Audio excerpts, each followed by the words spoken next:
The Mannin Line with Andy Wint.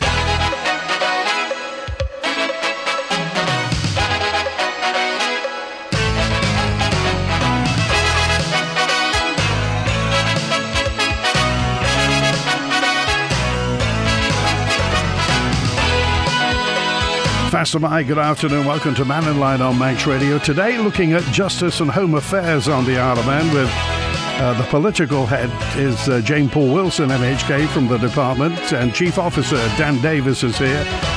So anything you'd like to raise regarding the jurisdiction of justice and home affairs on the Isle of Man, could be fire and rescue, could be anti-money laundering, disclosure and barring, parole, licensing, hate speech, hate crimes, road safety strategy, and in particular, antisocial behaviour, something that's bubbled up recently. So, Faster Mai, good afternoon. Jane Poole-Wilson. Hi, Jane. Faster Mai, Andy. And Dan Davies as well. Good afternoon, Andy. Okay. We've been hearing in the news, Jane Poole-Wilson, about antisocial behaviour on the Isle of Man.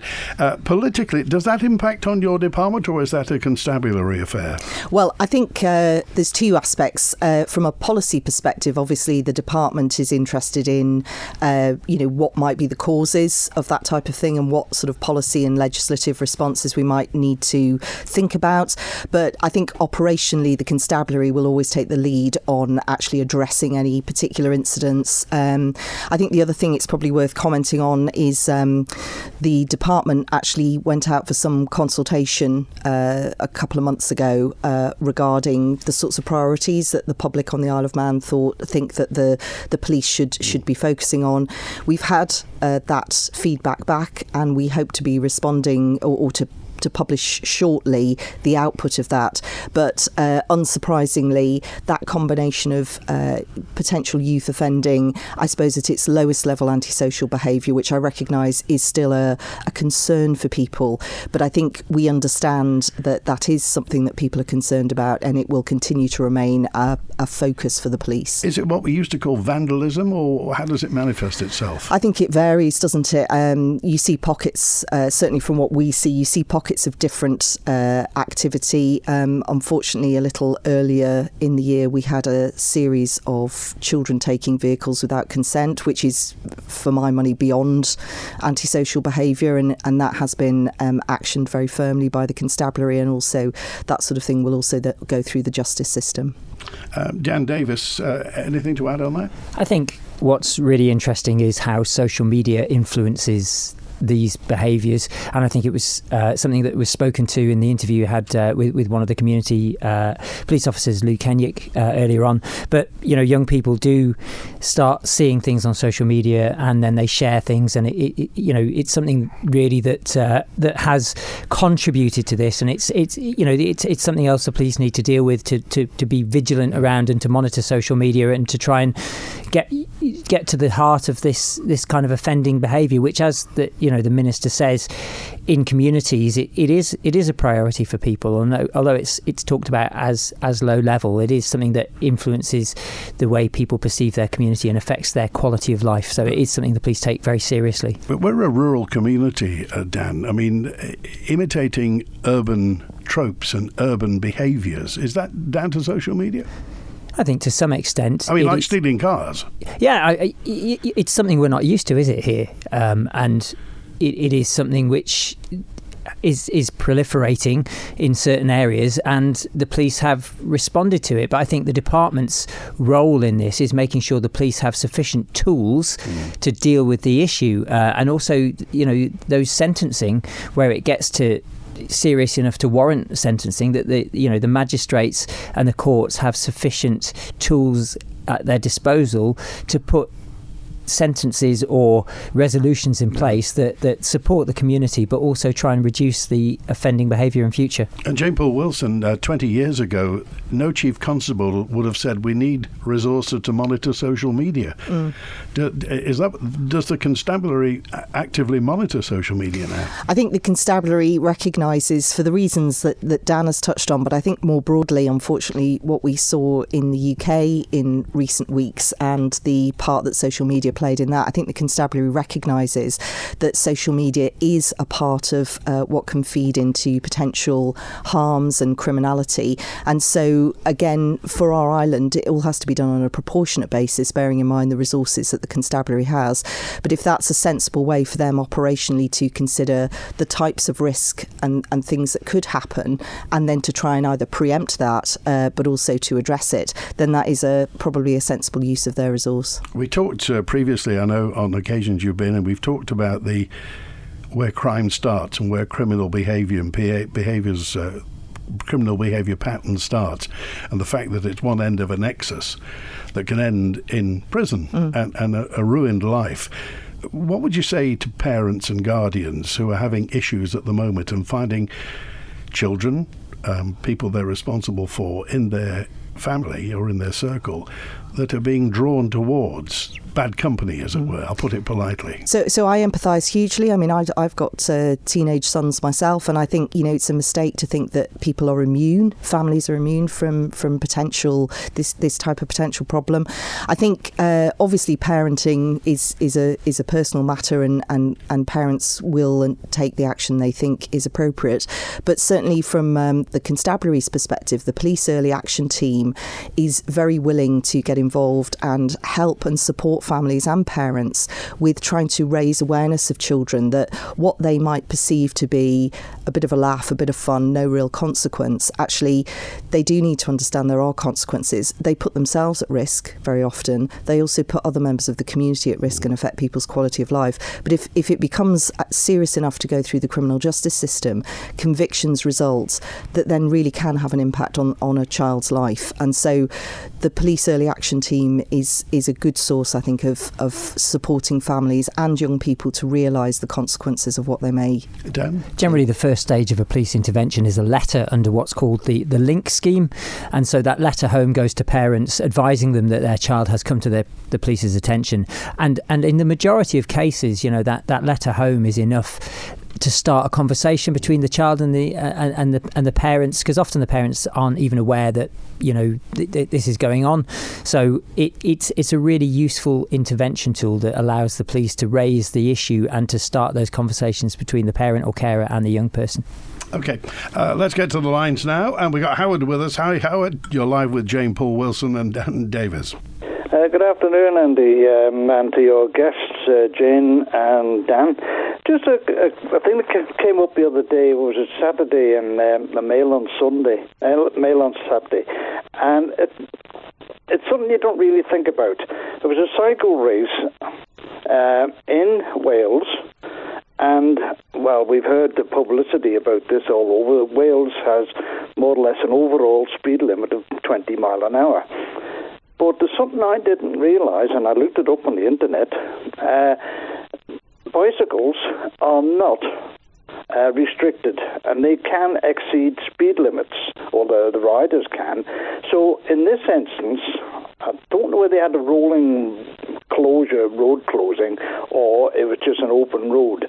But they had to reroute the race because the support cars would be breaking the law if they followed the cycles who were exceeding 20 mile an hour. The cars were unable to because they'd be in breach of the law. Now, I looked it up on the internet, and on the Isle of Man, the same thing applies. Cyclists cannot be prosecuted for exceeding the speed limit. Now, we have a lot of electric bikes coming in now, electric scooters, and even some of the motorised mobility things. But is there any progress, or has anything been suggested about speed limits for cycles on the Isle of Man? Okay, all right, Jane Poole-Wilson. So thanks, Howard. Good afternoon. Thanks for your question. I think it's interesting what you've raised in Wales, and I'm not actually familiar with that situation. I think on the Isle of Man, our road traffic legislation and the rules we have around different types of vehicles and cycles and so on, that's all owned and governed by the Department for Infrastructure. And I'm just searching back in my mind, actually, from memory, because it was updated, I think, in around 2013 2016, 17, something like that.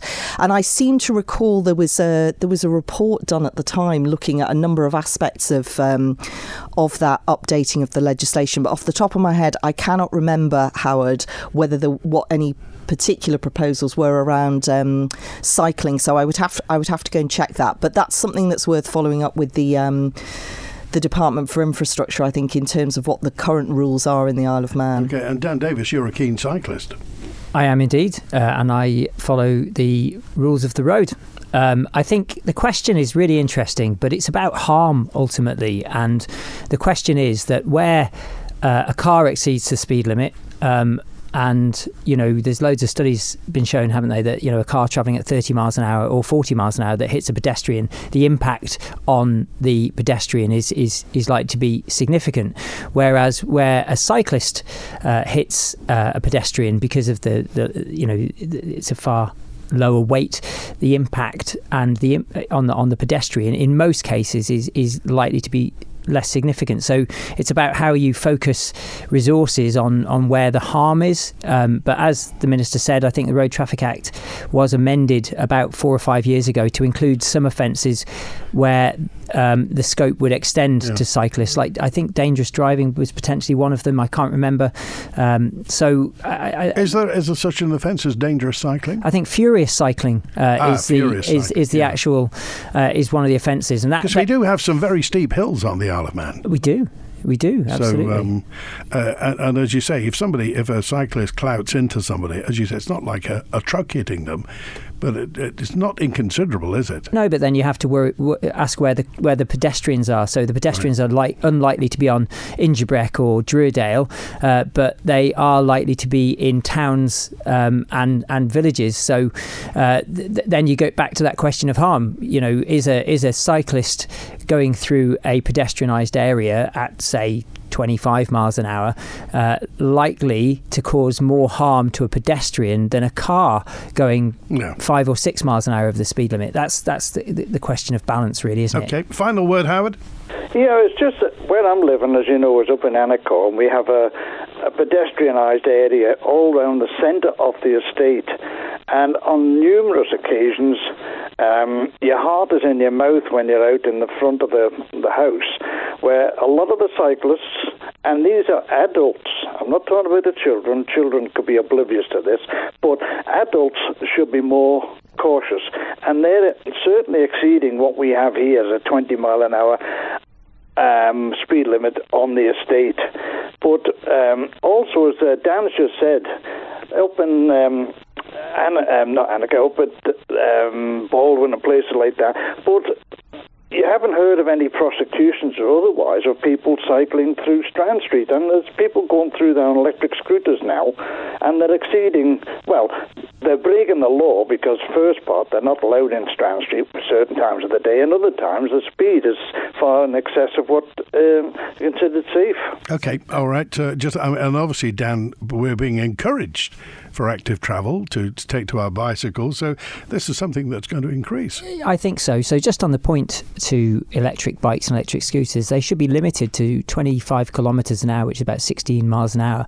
And if people are going beyond those speed limits, then it's illegal and they should have insurance and a helmet. So that's a matter for the constabulary. And back to Howard's point about people cycling through Annika who he feels are breaking the speed limit, then absolutely speak to the constabulary. In the same way any road user should be reported. If people have a concern about speeding in their neighbourhood, then speak to the constabulary, raise it as a concern, and I'm sure that the neighbourhood teams there, who do an awesome job in the communities and neighbourhoods, particularly around Douglas, should go and they should speak to their community police officer, who can then go and look about what enforcement might be needed. Okay, Julian's next with us. Hi, Julian. You're with the Justice and Home Affairs team.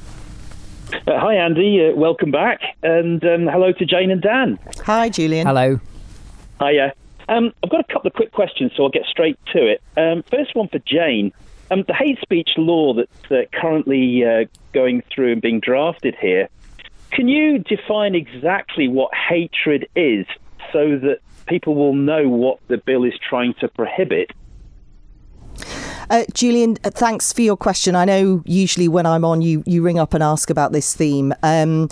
Can I just be clear that while we do have a hate crime law on our long list of legislation, the Department of Home Affairs has actually a significant amount of legislation it's trying to progress at the moment. And so there is no drafting underway for this bill because we are working in priority order. As you'll know, we've implemented domestic abuse and sexual offences. We've got justice reform work to do. We're working on developing a consultation on updating our firearms legislation. We're working on developing a consultation on updating our fire safety and fire services law, which needs modernising. We're working on a national infrastructure security bill. So I hope just from that brief list, never mind the secondary legislation we're working on, it gives you a flavour of the work that we are developing consultations on and or drafting instructions, and those are taking priority. So there is nothing I can say at the moment, Julian, in terms of the scope of the bill, the scope of any consultation, because it is not, it's behind all of those other pieces of legislation that we're working on first. Okay, next question. All right, I'll get to the second one. At the Low Carbon Conference in the Comus Hotel in 22, in your opening speech, you said, and I quote, "We need to address the impact of climate change." And so in the 2021, the Climate Change Act was signed into law to address what is described as a climate emergency. Can you say when we will know when the climate emergency is over and what the parameters will be to make that decision to stop the emergency? Well, I don't know that anybody can speak around that other than people who are qualified scientifically. And I do know that one of the predominant efforts that people were focused on was trying to keep the extent of global warming to 1.5 degrees or less. I think from the Isle of Man's perspective, as a responsible jurisdiction, I think it's important that we do play our part. I think practically for the island, and I recognise we're going outside Home Affairs now, but I think practically for the island, our energy infrastructure is due for renewal. And I think taking full account of matters like energy security and our resilience, as well as doing the right thing for the planet, is part of what we should be focusing on. And so I think it's about acting in the island's interests as well as the planet's interests. Okay, all right. So I'll just finish very quick. Because it was a low carbon, and my understanding is that they want to take the carbon content of the world down.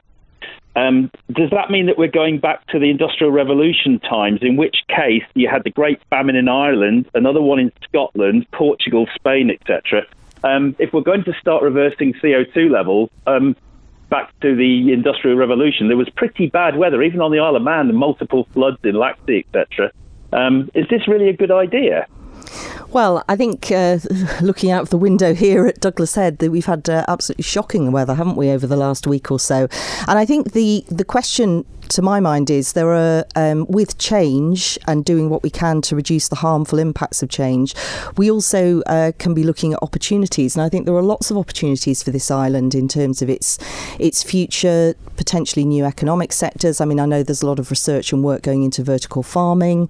And I think there are lots of things that the island can look at and determine what are the things that support our future economic and social success, as well as playing our part as a responsible nation across the planet. Okay, I think. Sorry. No, I think the department in any event is a huge net user of carbon in regardless of your views on climate change itself. The department spends a lot of money each year on heating the prison, lighting the prison, on the 24-hour services that we provide. So we're taking steps to reduce the impact of our carbon use, but it has a practical impact that we will save money. So we're going to look to put, we're going to decarbonise the prison entirely. We've got a plan to do that by 2036. Is that solar panels? It's solar panels, it's air source heat pumps, it's LED lighting, and that will have a benefit to the department in we're not spending money on energy costs, so we can reinvest that into frontline services. Okay. Listeners, Andy, just to add to that, listeners may be interested that the mast that we're responsible for at Carnane has been operating with solar panels now for the best part of,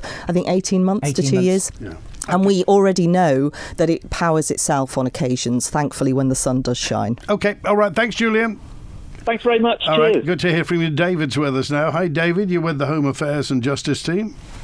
Hi, Andy. Can I just ask the panel just for updates on things? Probably one's been knocked off what the Minister said.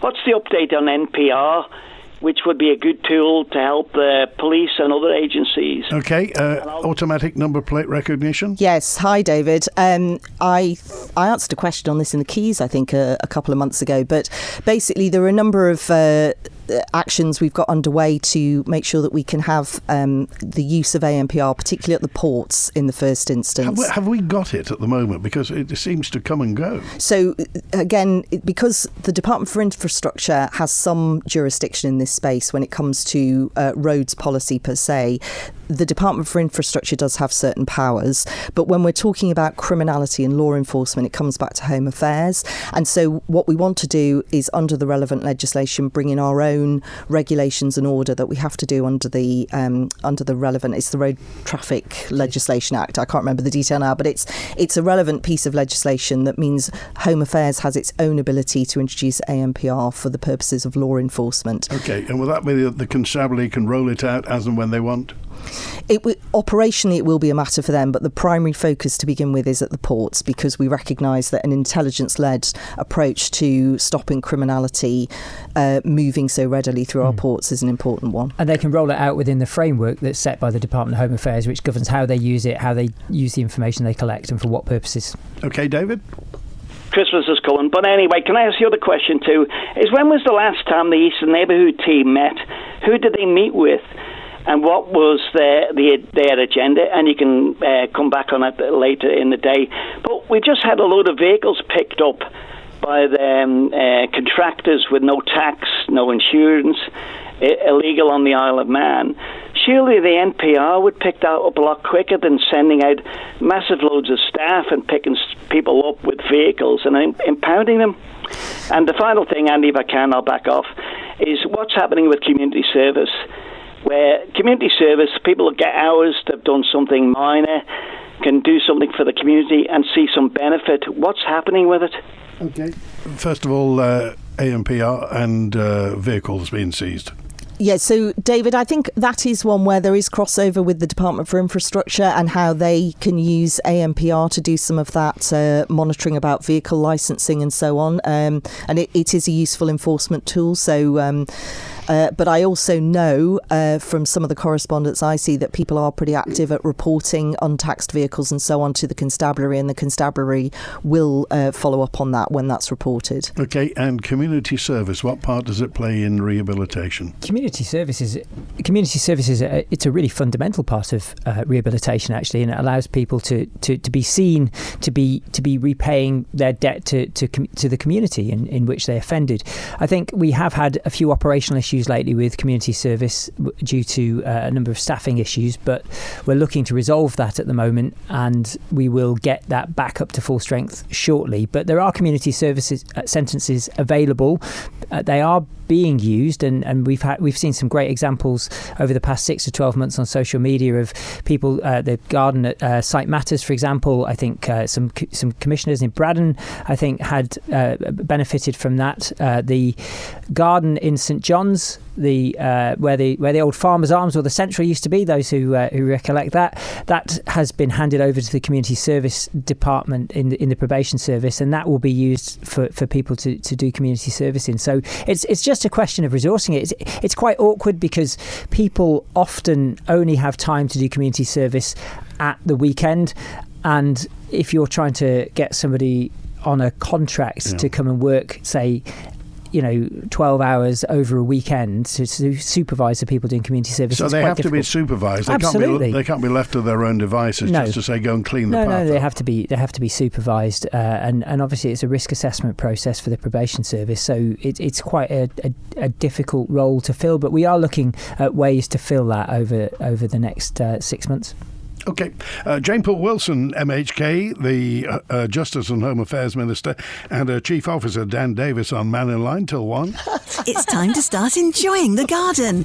And from barbecues to garden furniture and machinery, tools and plants, Riley's Garden Centre has everything you need. Call Road Braddon and rileys.co.im or follow them on Facebook or Instagram. Quadlock is the strongest and most secure mounting system in the world for integrating your phone, camera or accessories into your outdoor pursuits and for your car, van or motorhome. See the Quadlock display at H&H Motorcycles in South Key, Douglas. Oil-fired boilers installed by Manx Petroleum keep homemakers happy and businesses a better place to be. If your current boiler is over 10 years old, you're missing out on better economy and efficiency. That's because today's oil-fired boilers from Manx Petroleum are the best they've ever been. From semi-detached dwellers to office occupants, our boilers and tank installations come with interest-free finance. Visit mp.im. Manx Petroleum, always here for you. People of the Isle of Man, are you thinking of buying or selling a home? Well, wait! You need to talk to the conveyancing team at LVW Law. LVW Law! They've over 20 years of experience and know what they're talking about. They're friendly and efficient. Do not buy or sell a property without calling LVW Law on 836757. For a no-obligation quote, LVW Law. The Sunday Chill Out. Hi, this is Chris Pearson from The Chill Out Show. On Sunday 22nd September, we'll be marking the end of summer with a live outside broadcast from the Cafe at the Sound between 6 and 9. Why not come and join us for some fantastic sunset views over the Calf for the autumn equinox? With drinks and chilled out tunes, the night is free, but we'll be raising cash for the I'll Listen charity. The Chill Out Show live from the Cafe at the Sound from 6 on Sunday 22nd September. Flocking to the sea. The Mannin Line with Andy Wint. And let's get to the lines. Here's Eddie with us. Eddie, hi, you're live with Jane Poole-Wilson and Dan Davies. How you doing? All right. Good, thanks. Yeah. I've got a good question, I think, but it's in two parts, if I may, so if you would come back to me after the first bit. I heard you talking to Julian about changing legislation, and my question is really, when you get to change legislation, is there a set time to go through all the procedure of changing legislation, or does it have to go through the government, MHKs and so forth, or does it have to go through to the public even? Okay, quick. So an existential question, Jane Poole. No, I think it's a really good question, Eddie, actually. There isn't a fixed time, as it were, because it will very often depend on the legislation itself. So, you do end up with sometimes very short bills. For example, people may remember that just before Christmas, we brought through a gas bill that was to create a power to prevent vulnerable people being cut off. And that was a very short bill. And actually, we truncated it deliberately through the process because it was very targeted and short. But I would say for most legislation, the process is that you need to think about, why are we changing the legislation? So what's the problem we're trying to fix? Or sometimes it's our legislation's got out of date, and our sexual offences legislation is a good example of that. So things have progressed and we have got some legislation, but it's just not fit for purpose anymore. So what's your problem? And then what should we do to fix it? And that's where the consultation comes in. So at that point, sometimes we might go out and consult on the ideas and the ways in which we could fix it. And I mentioned when I was talking to Julian that we want to, for example, update our firearms law. So what we will do is, before we even write any new law, we will go out and say, here's where we think we've got gaps or where we've fallen behind, and here's some ideas about what we think we need to be putting in place to fix it. What do you think? And that typically is a public consultation, Eddie. So that's the sort of thing that goes out on the government's consultation hub. People can reply, and then all of that is taken away and looked at. And then there will be usually some more work, at which point you try and distill what you're going to do and then turn it into drafting instructions, which is the bit where you take the idea and the policy principles and say, now to our legislative drafters, can you write it in a way that works legally, that will turn into a piece of legislation? And MHKs are always involved, because to make any law, if it's primary law, it has to go through the branches of Tynwald, so it will go through the House of Keys, and then it will go through the Legislative Council. If it's secondary law, which is sort of sometimes more detailed law that we have to bring in to give full effect to something, that will go through Tynwald. So the politicians are always involved, because in the end, that's one of our primary functions is as legislators. So I hope that helps. Okay, Eddie? Yeah, well, that's very interesting, really, because the second part of my main question is the government are intending at the moment to put turbines on shore, and to do so, we as a group up in Eristane realise that they're going to have to change as many as 7 different laws in order to do so. So we've got existing laws already that would say, no, you can't do it, but they're going to have to change all these. And these are laws which have taken years and years and years. What sort of laws, Eddie? Well, the very first one, which is very topical over and over again, is the hen harriers. You're not allowed to go near a hen harrier, touch its nest, disturb it, so on. You're not allowed to damage the heathland. You're not allowed to cut trees down. The animals, the insects, the flood risks, so on. I mean, I'm very concerned about the flood risks. Now, if you or if health and safety on the Isle of Man know that it will create a flood risk, surely it shouldn't go ahead straight away. Okay, but all right. You will have to change all the laws to make this happen. Okay, all right. Well, we'll put that to the Home Affairs. Jane Poole-Wilson? So, Eddie, as I understand it, as with any new infrastructure, there are processes that have to be followed, and one of the key processes is an environmental impact assessment. So I think it's through that type of process where you take into account all the potential environmental impacts that assessments are made as to whether or not a particular piece of infrastructure is going to get, for want of a better word, clearance or approval under that process. And then even when an environmental impact assessment has been completed, there is also the planning process. And the planning process is a really interesting process, because it has to balance off a whole range of policies and requirements in terms of assessing whether or not a particular planning application can proceed or not. So those processes have to be followed through, looking at all the relevant policies and legislation that apply. Okay, a final word, Eddie. Yeah, it's as simple as that, really. I mean, when you said the planning will have to balance things, but surely planning will have to follow the laws as they exist, or go to you to actually have them changed. Well, Eddie, I mean, planning already has to balance, if you like, a series of factors with any planning application that comes forward. And those, you mentioned flood risk, but sometimes it can be traffic implications. And there are a whole, if you look at our strategic plan, our planning legislation, and all the policies and so on that sit underneath and around that, there are a raft of things that the process has to take into account. So you don't necessarily have to change any of them. You just have to know that the planning process follows the law, and part of following the law is looking at all the relevant factors and policies before reaching a decision. Okay, all right. Thanks, Eddie. We're good to hear from you. We're stacked up with calls on Mannin Line today, but there's one first I just want to come to. It's a message in from Bev, and she was saying, could you ask the Minister just to clarify, and it can be as short as you want on this, because she said the legislation's nowhere near done. You were talking about hate speech and hate crimes, and Bev just says, surely hate is a subjective term.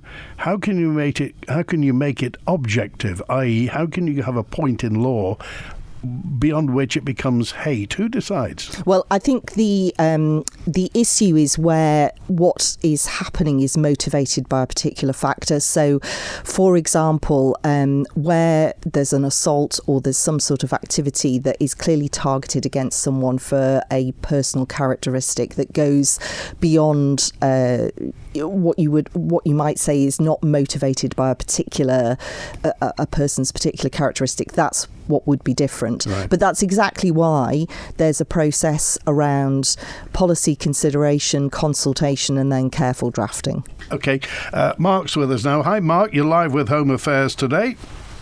Yeah, hi Andy, hi Home Affairs. I just wanted to know whether there's any intention, either directly or indirectly, to introduce ID checks on our ports via the steam packet. And if not, why not? And because at the moment we basically don't know who's over here, and it's only a matter of time that something happens. And I'd just be interested to know if something does happen, and you don't know who that individual is. Would the current situation be good? Sorry, I waffled there a bit, Andy. That's my question. Okay, we got it. Thanks, Mark, for your question. I think your question speaks to something that is a priority for Home Affairs and Government in the current year, which is to look at our borders and make sure that our port security is enhanced, and we are acting to, one, try and dissuade anyone with a criminal purpose from bringing their activities to the Isle of Man, but then also detect them should they try and do that. So as part of that, we've actually developed a series of actions, and we are planning to publish in the coming weeks, I think probably in September, later in September, a sort of overarching strategy that talks to all of these factors. And yes, looking at what a proportionate way to consider how we better understand who is travelling to and from the Isle of Man is part of our focus. It's part of the constabulary's focus, and it's part of wider government's focus. What's your main concern, Mark? Well, basically, we don't know who's coming to the Isle of Man, and that was a fantastic speech and very waffly, Jane, and really good. But at the end of the day, you get on a plane, any jurisdiction, there's an ID check. On the steam packet, there's no ID check. We don't know who's coming to the Isle of Man. And, you talked about reducing criminality, fantastic, but a simple measure is to introduce ID checks. And there was a lot of spin and there was a lot of waffle there, Jane, to be honest. But I think at the end of the day, until you do that, you simply don't know who's coming to the Isle of Man. And I would suggest this is a political decision, but I would imagine the police would be very much in favour of this. And I heard through the grapevine that one of the main reasons is that if people want to come to and from the Isle of Man with regards to, if they, from a tax point of view, it's easy to do it on the steam packet. And I actually trialled this as a matter of interest, because when you key the steam packet in, I put a false name and address. And when I booked a ticket, and I got a ticket, and I got into the steam packet. So I just wanted to test it. So that's a bit precarious and a bit dangerous, if you don't mind me saying. Mark, I agree with you, and I think the other thing that's interesting from an emergency planning perspective is if something were to go wrong and we were to have an emergency at sea, it's also important we have verified passenger lists so that we can identify anyone who's a victim of that. So I'm sorry if you found it waffly, but I was trying to say that there are a raft of things, and looking at improved identification and verification is one of those actions. Okay, now Davies? It's also not correct to say that all airlines require ID to travel. They don't. So they require it in some cases as part of their terms and conditions, but they don't automatically require verified ID. So it's a complex situation because we sit within the common travel area, which allows free movement between the constituent parts of the United Kingdom, including the Channel Islands and the Isle of Man. But it is certainly something that the constabulary are keen to see. I think we've identified it as a significant risk to keeping the island safe, and it is something that the department is considering as part of an overall plan to keep the island safe and to ensure that those who come to the Isle of Man to commit crime are kept away. Kept away from our shores. Because just to add, you're actually incorrect there. When you're checking in luggage, you have to show your ID, and that's an airline policy. So you could do it indirectly via the steam packet. So at the moment, somebody could get on the steam packet, check luggage in with no ID, have a gun in their suitcase and come to the Isle of Man. So you're incorrect. If you check a bag in, you have to give ID, and you can do that via EasyJet. If you're not checking your bag in, then you don't have to give ID, just to correct you there. OK, all right. So are there metal detectors at the sea terminal, Jane Poole-Wilson? that's an operational matter. I believe they do undertake certain security checks of people when they bring their hand luggage in. But I think the issue isn't really related to luggage. And I think I said before in response to your point that it's not entirely correct to say that airlines always require ID. They don't always require ID.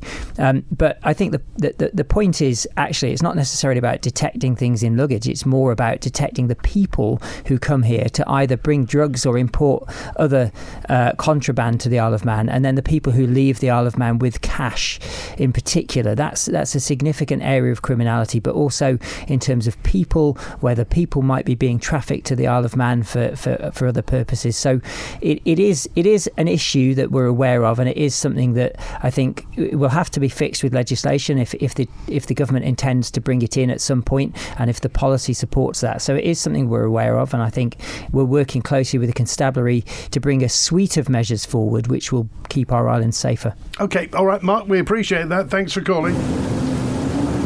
Oh, blowing a hoolie out there. Come in for a bravig by the fire. Just stocked up at Hearth. Never been so warm. Who's that? Hearth? Aye, they've got kiln-dried hardwood for me log burner, Colombian coal and smokeless ovals for the open fire, kindling and firelighters all delivered. Great value too. All goes up the chimney anyway, so I pay more.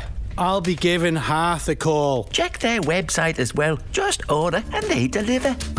For all your fire fuel needs, call Hearth on 560 577 or visit hearth.co.com. We interrupt this broadcast to inform all our listeners about the huge range of bathrooms and showers on display at Pacesetter.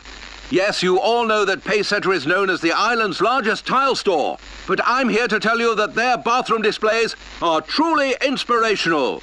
Visit Pacesetter on Harris Terrace, where you'll discover a fabulous collection of stylish bathrooms. There's something to suit everyone, with design available.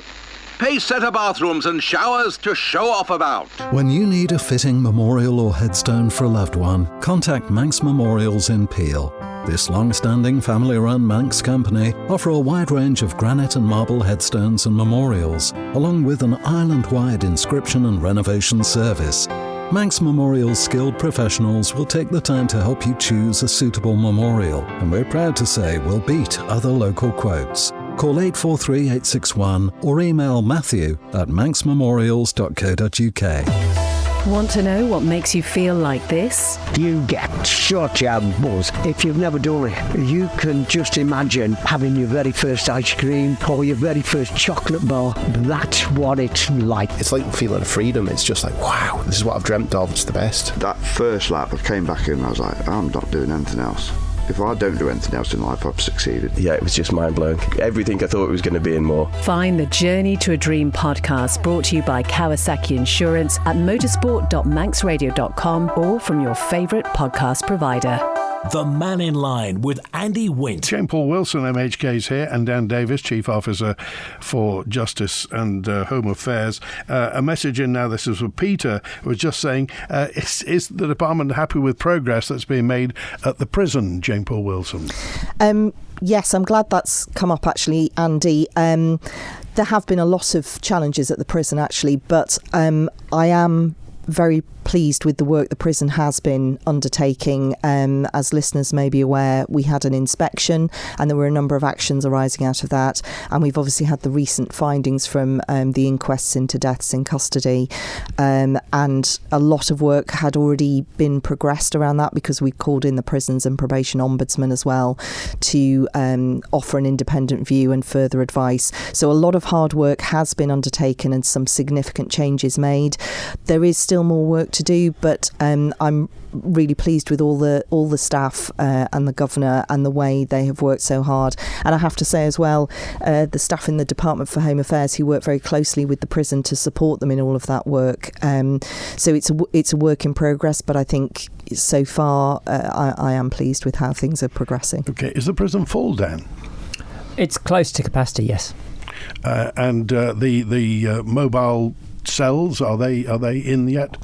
Yeah, they are. They're in place. They've been risk assessed. They've gone through all the necessary checks, and they are starting to make them operational, mainly for low risk prisoners who go into the community to do work and come back. So they are operational, and they are helping to address the capacity issues currently within the prison. Okay, Stephen, hi. You're live with Jane Poole-Wilson and Dan Davies. Hi there, guests, and good afternoon, listeners. I would just like to say I hope that more ID checks are not introduced on the island. We do live in the common travel area, which gives us free and unhindered travel in this area. I don't want to make light of the terrible tragedies that have happened both in European areas and in the UK. ID hasn't helped one little bit. These tragedies have still happened, unfortunately. It's a false narrative to suggest that they will keep us safer from people who are intending to do us harm. So that, I think, should be nailed once and for all. It's not a panacea to do this. You don't have ID for people who get on a train between Edinburgh and London, for example, or travel between counties.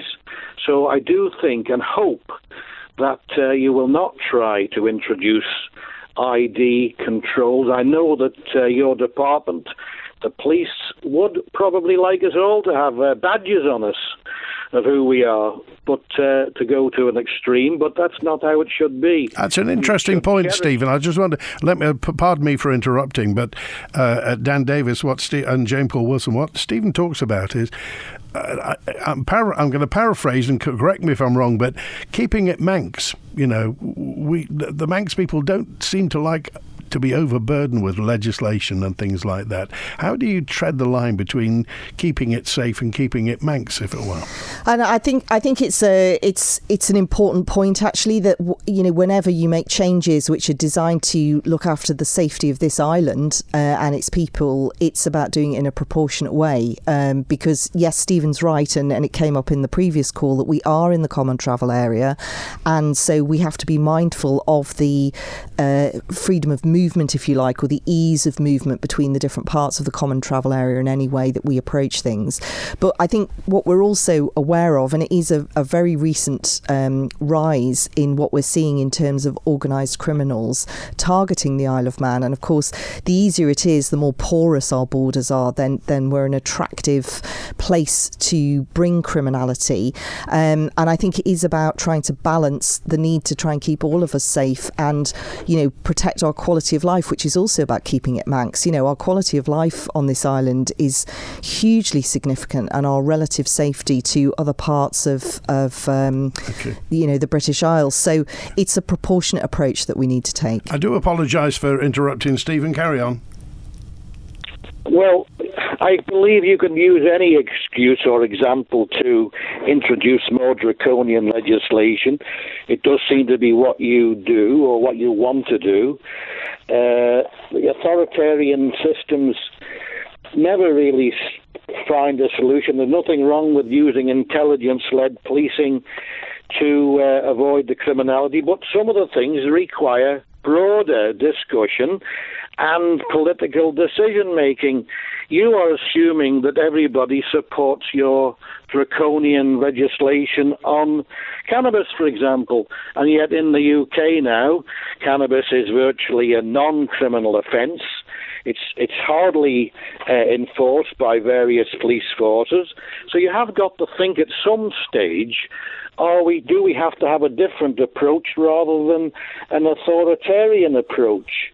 I do think that you're missing a trick. You're not looking at the whole picture. Some people happen to like and take recreational drugs. I do not.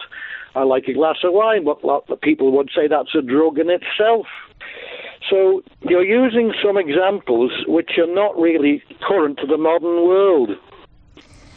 Stephen, I think your point about wider drugs policy is an interesting one, because actually Home Affairs commissioned a review into the harms caused by illicit drugs last year, and we're going to be bringing forward some principles for debate in Tynwald shortly, which are about, what the island's overall policy approach should be around things like different drugs, including cannabis, because I think it is recognised that there are changes in people's approach to different drugs.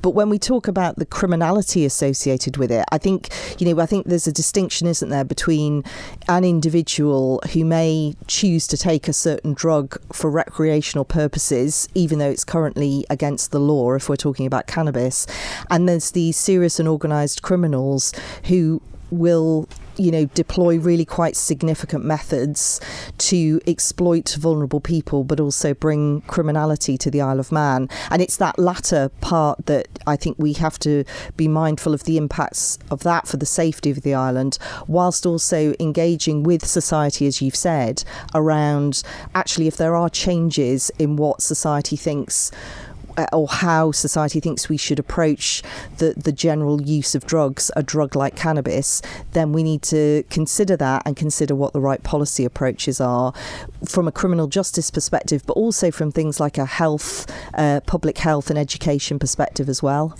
Okay, final word, Stephen. Well, I don't think we're going to agree on this particular subject. You're there representing the constabulary who want these extra regulations put in. Whether you're adopting a political stance for that, I do not know.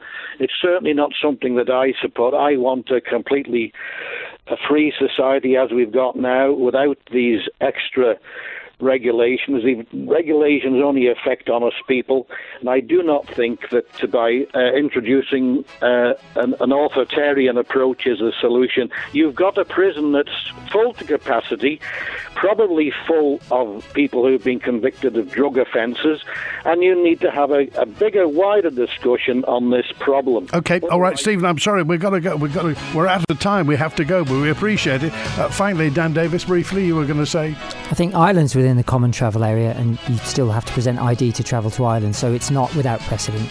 Okay, lots more we didn't get to, so hopefully we'll do this again, possibly before Christmas. Thanks for being with us today. Thanks, Jane Poole-Wilson, appreciate it. Thank you, Andy. Good to talk to you, and Dan Davies as well. Thank you, Andy. All right, good to hear from you. We're back with an open line tomorrow, so if you want to follow up on anything you've heard, by all means, do get in touch.